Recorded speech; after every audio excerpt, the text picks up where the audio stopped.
O totalitarismo, ele se veste de conteúdo ideológico que precisar, quer seja de direita, de esquerda, religioso, né? Sempre aconteceu na história. Bom, então essas são as duas causas fundamentais que a gente vai analisar, mas existem outras causas. E a análise das outras causas começam a se perfazer a partir desse momento. Bom, voltando, a gente vai pegar agora esse bloco de fato de conteúdo novo. A gente fez um primeiro momento de revisão sobre os elementos e a partir desse instante faz-se extremamente necessário que a gente busque compreender e refletir algumas das causas de fato inéditas até aqui. Então, a próxima causa, a causa 3, chama-se a inaplicabilidade das leis. E o que vem a ser esse conceito de inaplicabilidade das leis é a percepção, primeiro, de que a lei normalmente existe e talvez se a lei não exista, existe o princípio. Né? Princípios são matérias-primas que a gente cria as leis, igualdade, dignidade da pessoa humana, segurança jurídica. A gente não pode criar uma lei específica que fira um princípio. Então a gente compreende que existe, quando não existe uma lei, que normalmente existe o princípio. Por exemplo, não havia uma lei até pouco tempo atrás que punisse uma pessoa que vazasse fotos íntimas da sua ex, por exemplo, por ciúmes dela. Não havia essa lei específica, compartilhamento de fotos íntimas. Não havia essa lei. Mas ainda que não houvesse essa lei, eu poderia muito bem processar essa pessoa por danos morais ou com base no princípio de que essa pessoa, ao divulgar uma foto, ela destruiu a minha dignidade, a minha autoimagem. Então, a proteção à dignidade da pessoa humana, ela é um elemento que é princípio lógico. Há poucos anos atrás veio a lei específica dando pena direitinho para esse tipo de crime. Mas ainda que não houvesse a lei, a gente pode julgar com base em princípios, em analogias. Por exemplo, antigamente, quando começou a surgir a internet, a gente queria xingar uma pessoa online e não queria ser processada porque não havia lei que falasse que era proibido xingar online. Só que aí o juiz às vezes dava a pena falando, cara, xingar online é análogo a xingar fora do ambiente online. Né? Essa é a grande relação. Então, são crimes análogos e se colocava às vezes a mesma pena. Bom, então a gente está falando sobre o conceito de inaplicabilidade da lei. E para discutir esse fenômeno, a gente tem sinônimos. Então, como que eu me refiro à ideia de inaplicabilidade das leis? Olha que listinha interessante. Né? Ineficiência normativa, não efetividade jurídica, impunidade judicial, inépcia no cumprimento ou do cumprimento de normas e princípios jurídicos, não alcance jurídico ou não alcance legal, não alcance dos pressupostos legais. As leis apresentam-se inócuas, as leis possuem alcance limitado. Então, são termos que você pode acoplar no seu córtex cerebral para quando você quiser falar que leis são escritas, mas não cumpridas, você já pode jogar ela na brincadeira. Eu acho muito maneiro essa noção da lei que não é lei que é escrita, mas não é cumprida, porque eu posso fazer uma referência mega interessante ao 84, né? Que é o nosso livro mega central da UERJ, porque lá tem um outro fenômeno. Lá a lei não é escrita, mas é cumprida, com base no interesse subjetivo do aplicador da lei. Não existe o processo legal escrito, mas existe uma espécie de cultura, de costume previsível. Então isso é uma discussão que perpassa o livro inteiro. A lei não é escrita, mas é cumprida. Então, o que se cumpre se não tem a lei escrita? A vontade desse cumpridor, que é o grande partido. Então, é uma análise interessantíssima. Se é muito bizarro uma sociedade em que a lei está escrita e não é cumprida, pior é a lei que é cumprida sem estar escrita. Isso acontece em regimes mega totalitários. Por exemplo, se você olha para tráfico de drogas, por exemplo, uma comunidade dominada pelo tráfico. Às vezes não tem a lei escrita, não tem a regra clara, mas porque o traficante decidiu que você o incomodou, aquele abraço para você. Né? A lei não está escrita, mas ofendeu o cara que tem o poder. É a tirania na escala maior, mais gigantesca possível. Então, a gente deu os conceitos referentes à noção de inaplicabilidade legal e a gente vai começar a conversar. Primeira premissa fática, cremos veementemente que no Brasil a gente tem boas leis. A gente olha, por exemplo, para a nossa Constituição, ela é detalhada, ela é atualizadíssima com o que o mundo espera, ela é cidadã, ela está de acordo com as leis de direitos humanos. É uma Constituição, uma senhora Constituição, explicadinha, cheia de inciso, né? Melhor que muitas constituições de nações muito poderosas. Então a gente compreende que leis temos. A gente tem um Código Penal que, embora esteja um pouco defasado, é um senhor Código Penal, um Código Civil novo, um processo civil novíssimo. Então a gente tem grandes leis, bem verdade que sim. Sobretudo essas leis principais, né? Os códigos. Então, a nossa visão é, lei a gente tem. A gente tem uma Câmara de Deputados funcionando, com 513 deputados, a gente tem um Senado atuante, com 81 senadores. Claro que não é o que a gente esperava, poderia ser melhor. Poderia ser sorteio para estar lá, né? 513 vagas, sorteio, né? Seria até melhor. Mas a gente tem instituições, então leis temos, beleza. Só que essas leis, muitas das vezes, elas ficam no papel. Então as leis, elas não têm alcance, elas se mostram inócuas. Então, embora haja o pressuposto e a previsão legal, a lei não se perfaz enquanto realidade empírica por N fatores. E a nossa causa 3 visa compreender por quê, como e a quem interessa esse mecanismo inequívoco que é o não cumprimento das leis. Portanto, a partir de agora, a gente adentra nesse universo extremamente complexo, que é a nossa análise sobre por que esse panorama de abstracionismo legal, leis que estão lá nas folhas de papel, esperando as traças comerem, se perfaz de modo tão inequívoco no Brasil, e a partir de agora a gente começa a nossa brincadeira. O primeiro slide que eu pedi para a Marcela colocar, ele está aqui, ó, o que o estudo sobre a inaplicabilidade das leis visa a analisar. Lembrando que o verbo visar pede preposição a, então é sempre visa a analisar e não visa a analisar, como muitos assim o colocam. Então tá assim, ó, por que as leis não se aplicam? O que está por trás profundamente dessa inaplicabilidade? O que a não aplicação das leis produz como consequência? Perdão, primeira pergunta então, por que as leis não se aplicam no Brasil? Você tem que ter essa explicação, né? Por que as leis no Brasil não se aplicam? O que está por trás, o que gera esse fenômeno da inaplicabilidade das leis? Já que a lei não aplica, por que não? Segunda pergunta é, o que uma cultura de inaplicabilidade das leis produz como consequência? E eu coloquei em vários elementos. A impunidade, a sensação de impunidade, o incentivo ao cometimento de novos crimes, o clima de insegurança, a instabilidade jurídica. Outra pergunta importante, qual a relação entre a inaplicabilidade das leis e a temática trabalhada? Isso tem que ser analisado. Então, qual a relação entre, por exemplo, a fome e a inaplicabilidade das leis? Por que a inaplicabilidade das leis produz fome? É uma pergunta prioritária. E a quarta elemento que tu vai ter que refletir, em que medida um sistema jurídico ineficaz, classista, contribui para a construção de uma sociedade submersa na impunidade, na sensação de justiça seletiva.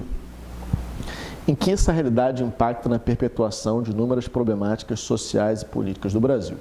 Show de bola. Então, vamos começar aqui a nossa reflexão. Eu já vou pedir para a Marcela me colocar, vocês vão ver minha cabeça careca de costinha. Então, a nossa grande reflexão a partir de agora seria os desdobramentos. Então, vamos analisar quais são as nossas referências. Então, o primeiro desdobramento, por que as leis no Brasil não se aplicariam, onde eu começo o nosso processo analítico de estudo sobre a inaplicabilidade das leis. Primeiro passo, justiça nossa é extremamente seletiva, né? A lei é seletiva, né? Primeira coisa muito importante. As leis mostram-se seletivas. Isso quer dizer o quê? A máquina que trabalha para que as leis sejam cumpridas, elas têm determinados alvos, elas têm determinados enfoques. O sistema punitivo, que na sua expressão final é a polícia, mas vai muito além disso, né? Presídio, tribunais recursais, STF, mídia, os sistemas que vão trabalhar para o cumprimento da lei, ele indubitavelmente ele tem certos tipos de alvo.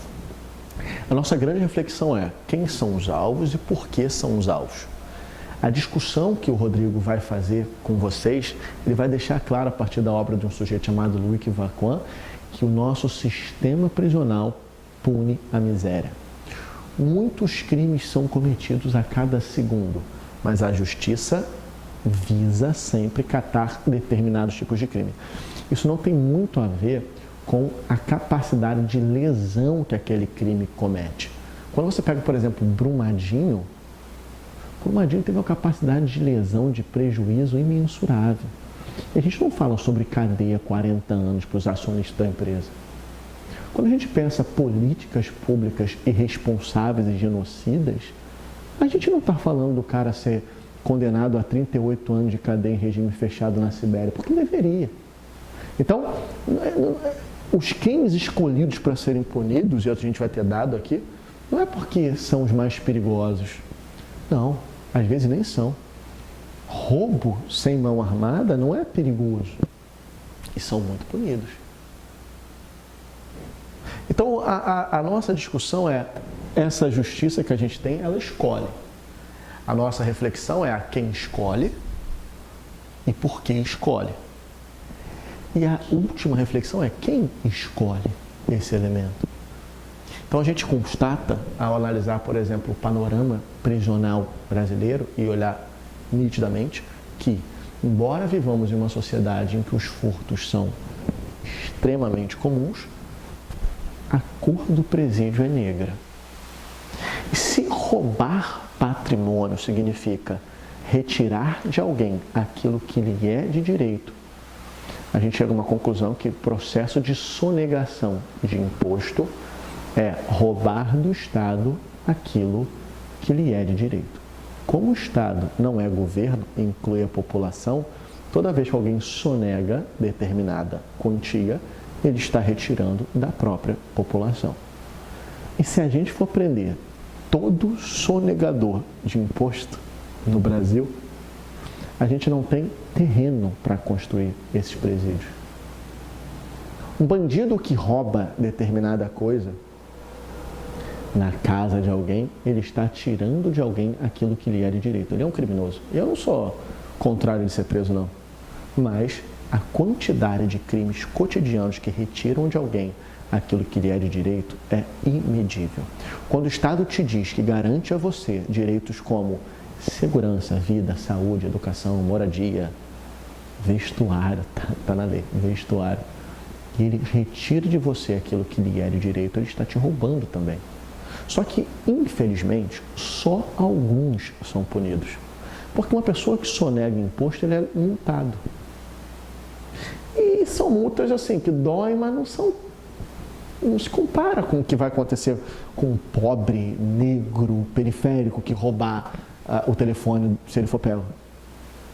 Porque se você não pagar o imposto em dia, você é multado em 20% de multa, mais os juros, e de boa. Você pode fazer retificação. Se você for pego, você corrige. Corrigiu, resolveu. Então, a gente chega a uma conclusão que o sistema punitivo, ele escolhe. Ele não escolhe porque, mas o bandido, ele mata. Cara, esse cara eu não estou defendendo e nem gosto. Eu não sou mega fofinho, não. Estou falando que, quando a gente olha para a cadeia, a quantidade de pessoas lá que cometeram assalto à mão armada é restrito. É mínimo. A gente vai mandar a tabela para vocês. Então, a nossa justiça, ela escolhe quais crimes. E o critério de escolha, acredite, não é um critério por capacidade de dano Não é. Se roubar merenda de criança tem uma capacidade de dano imensurável. Você mandar a sua população inteira não fazer quarentena, você pode fazer um genocídio étnico. Isso aconteceu na Guatemala, né? Não aconteceu no Brasil. Não sei. Na Guatemala teve isso, né? É só uma gripezinha. A gente já está chegando a 15 mil mortos. Então, não é por dano. Pensa nisso. A nossa justiça ela é classista, racista, extremamente sectária, violenta e seletista. Então, primeira coisa, o Brasil vive um panorama de leis seletivas. Isso não é uma opinião, a gente tem dados para isso. E no seu livro tem uma série de dados, né? Então, a gente observa, por exemplo, que o Brasil é a terceira maior população carcerária do planeta. A gente prende muita gente, sendo nós a terceira maior população carcerária do planeta. Eu estou tentando aqui, tem 80 arquivos abertos de Word. A gente chega a uma conclusão muito clara: somos um país que prende muito, e dentro do que a gente prende, a gente simplesmente... 5 causas, versão... E dentro disso que a gente prende, a gente simplesmente escolhe muito bem quem vai prender. Eu tenho aqui o dado, cadê? Já vou mostrar, já vou falar. Enquanto não acontecer nada, eu preciso falar alguma coisa para tu não ficar cansado. Vou ganhar tempo, eu vou começar agora a puxar o faroeste caboclo.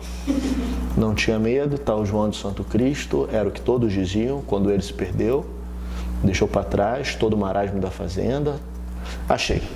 Então, quando eu olho, por exemplo, para os crimes, né, eu tenho uma tabela aqui do site Conjur, que é um site oficial. Eu tenho aqui os dados para vocês, uma tabela muito legal. Se você pegar todos os bandidos condenados na cadeia agora, e você fizer as pesquisas sobre o que eles cometeram para estar ali, o dado é o seguinte, né, oficial, hein, irmãozinho? 30% tráfico de droga. Aí você fala, Bernardo, tráfico de droga é uma parada violenta. Então, assim, não confunda tráfico de droga com tráfico de droga armado com fuzil trocando tiro com a polícia na comunidade do Rio de Janeiro. Tráfico de droga é qualquer tipo de tráfico de droga. Então, a maioria desses traficantes de droga são passadores desarmados, a maioria, sim, 90%. Então, os traficantes, essa imagem que você tem é minoritária, é o maior. Hoje, então, a polícia ela é muito afeita a prender traficantes de droga. Repara que esse crime, vai haver uma revolução se você, por exemplo, libera a droga. Então, se você libera a droga, você vai ver que o cara está vendendo um produto como outro qualquer, né? E um fuzil, aquilo tudo ali, é por conta de um fenômeno chamado territorialização do crime. E a territorialização do crime não precisa de droga para se desenvolver. As milícias provam isso. Porque ainda que o traficante não vendesse droga, ainda que aquele moleque do fuzil não vendesse droga, ele tem o controle da região. E o controle da região, ele vende produtos muito além de drogas, e às vezes muito mais lucrativo que droga. Tem muito mais gente consumindo gás, gatonete, água, kit churrasco, do que gente fumando maconha e fumando crack. Acredite, as pessoas comem mais carne do que fumam maconha. Às vezes, quando for maconha, come mais carne também. Então, tem toda essa relação, por conta do fenômeno da larica. Então, repara que o problema do tráfico, normalmente, é a territorialização. Só que essa territorialização, ela se desenvolveria independentemente da droga. Por isso que eu não acho que, por exemplo, se você legalizar droga, a paz chega. Claro que não. Aquele traficante que está lá vendendo droga e dominando o complexo inteiro de favelas, ele vai ter outro produto para ele continuar sendo o rico dali, como a milícia já faz. Lembrando que milícia é a coisa mais bizarra do mundo. É difícil explicar para um estrangeiro o que é milícia e quem a apoia no Brasil, mas eu vou ficar calado. Vamos lá. Primeiro crime, então, tráfico de droga. Segundo crime, com 21%, o roubo, que é quando você toma de alguém algo que lhe é de direito sem o uso. Não, o roubo é roubo mesmo. O roubo tem que ter grave ameaça. Minto, falei merda. Falei merda? Não, tá certo. Roubo 21%. Furto 1%. Né? Furto 1%. Homicídio, 16%, né? Ninguém acha que isso é tolerável. Violência doméstica, 9%. Agora, se eu pegar, por exemplo, alguns crimes, o tráfico ele está dominando. A tabela é muito confusa, calma aí. Com 30% tráfico, com 8% formação de quadrilha, 21% roubo, 1% furto, 2% receptação, 16% homicídio, latrocínio, que é roubar para matar, roubar e matar, 3%, desarmamento, 16%, violência doméstica, 9%. A gente olha para esse fenômeno, a gente não vê ninguém preso por sonegação aqui. A gente não vê ninguém, nem 1% é sonegação, nem 1% é corrupção, ativa ou passiva, né? As pessoas que dão propina para se livrar do Detran, por exemplo. Eu tenho também aqui uma tabela que eu vou achar sobre a questão racial, étnica da prisão. É assustador também. Tem no capítulo de vocês. Bom, deixa eu tentar me localizar aqui, que agora eu estou com 80 páginas abertas.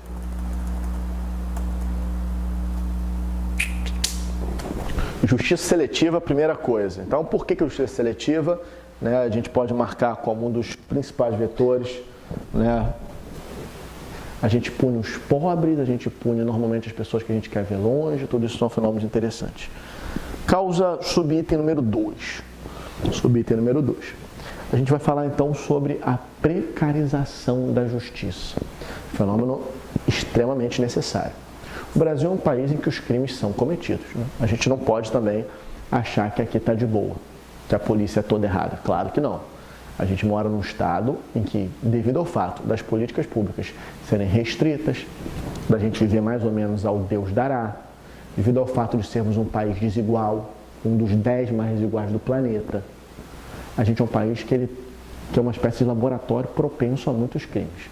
A gente mistura desigualdade social, extrema pobreza, cultura de violência, falta de cultura, negacionismo histórico, a polícia com forte tendência à corrupção também.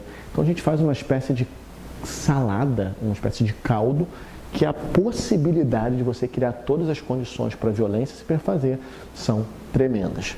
Então a gente tem como segundo elemento para analisar o seguinte: a aplicabilidade da lei, fazer valer a lei, necessita, obviamente, de instituições.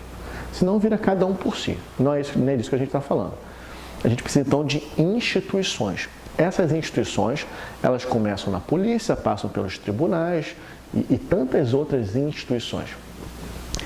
E a nossa discussão é, essas instituições, elas não são, muitas das vezes, eficientes para fazer valer isso. Existe a precarização do sistema que cumpre as leis. A precarização da polícia, a precarização dos tribunais, que muitas vezes não se mostram capazes de atender a demanda, precarização tecnológica, precarização logística, precarização infraestrutural, precarização no que se refere ao pessoal, ou seja, aos trabalhadores. Muitas vezes não são treinados, não são equipados, não são motivados, remunerados da maneira necessária para poder fazer valer o trabalho. E a gente observa isso em N aspectos. E também a gente observa desequilíbrios, como às vezes um policial que ganha R$2.000 para botar a cara dele para trocar tiro com um bandido, ao passo que, por exemplo, um juiz federal ganha 40, 30, às vezes o dobro disso. Então a gente vê alguns desequilíbrios que não podem ser explicados com muita racionalidade. E a gente observa, acima de tudo, o abandono, né? Delegacias que são jogadas às próprias sortes dentro de um sistema extremamente precarizado. Judiciário precarizado, cara, a vida de uma pessoa que junta processo no tribunal do centro da cidade é um inferno, são pilhas e pilhas e pilhas e pilhas e pilhas de processos. Ainda que o cara trabalhasse 20, 80 horas por dia, o cara não ia dar conta. Então, às vezes, para você fazer uma mexida de um processo, colocar uma prova, demora meses para você ter resposta. Processos durando 10, 12, 15, 20, 30 anos. Por quê? Porque o sistema judiciário não dá conta. Pouco funcionário, um sistema de trabalho que muitas das vezes não motiva o trabalho a ser desempenhado. Então a gente tem esse fenômeno da precarização.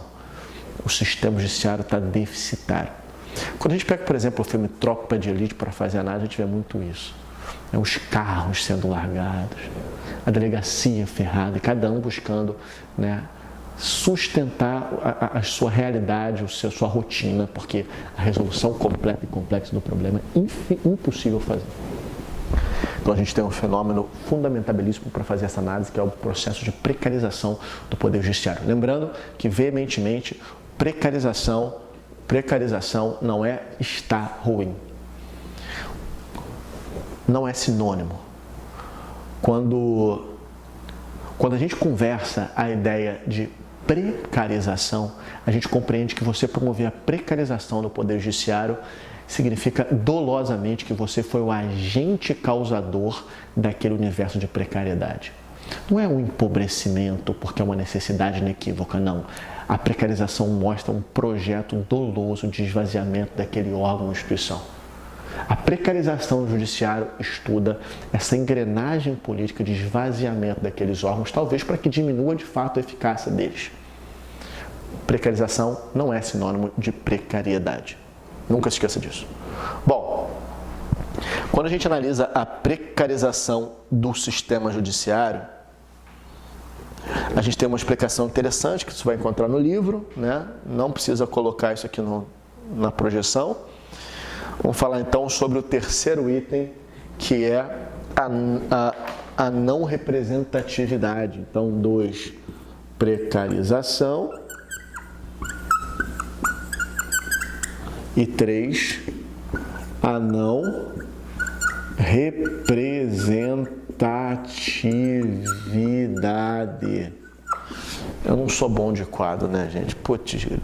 Quando eu falo sobre não representatividade, é um fenômeno sociológico fundamental de ser analisado, que é o seguinte: a população não se vê na lei representada. A gente compreende a lei como um fenômeno coercitivo e não como um fenômeno organizador. Por quê? Porque a gente, historicamente, é lastro-temporal. Bom, deu zica na bateria. O que é zica? A bateria não aguentou o tempo do vídeo. E adivinha o que a gente tem que fazer? Recarregá-lo. Então, a gente vai começar a retomar o 3. 3, não representatividade. O engraçado é que eu acho que o final da última aula estava mais sério do que eu estou agora, então está dando um choque. Né? Não representatividade. Bom, qual é a nossa grande relação? A maioria da população, isso inclui todas as classes, e a gente não compreende, dentro de um Estado brasileiro, e eu vou falar por que a gente não compreende, porque essa é uma outra análise. A gente não compreende que os aparatos legais, as leis, as normas e as fiscalizações, elas existem para nos proteger, e sim como um instrumento de coerção. A gente, por exemplo, não compreende o pardal como algo necessário para a paz no trânsito. Pardal, né, as multas eletrônicas. A gente compreende aquilo como um mecanismo, um gatilho que o Estado cria, que coloca em determinados locais específicos para te multar dolosamente, na malandragem. Mas isso vai para muitas áreas. A população, sobretudo a população mais pobre, que vê muitas das vezes nas forças estatais um instrumento inequívoco de coerção, ela não se vê representada nas leis, ela não se entende como parte da lei, porque ela votou teoricamente, democraticamente, para que aquela lei fosse criada. Não, ela compreende que aquele mecanismo é um instrumento de coerção sobre ela. Agora a pergunta é, por quê? Cara, quando a gente observa para o Estado, a gente associa o Estado, primeiro, a corrupção, a incompetência, a fisiologismo. Quando você mora em regiões mais periféricas e mais pobres, o Estado ele é a própria violência encarnada.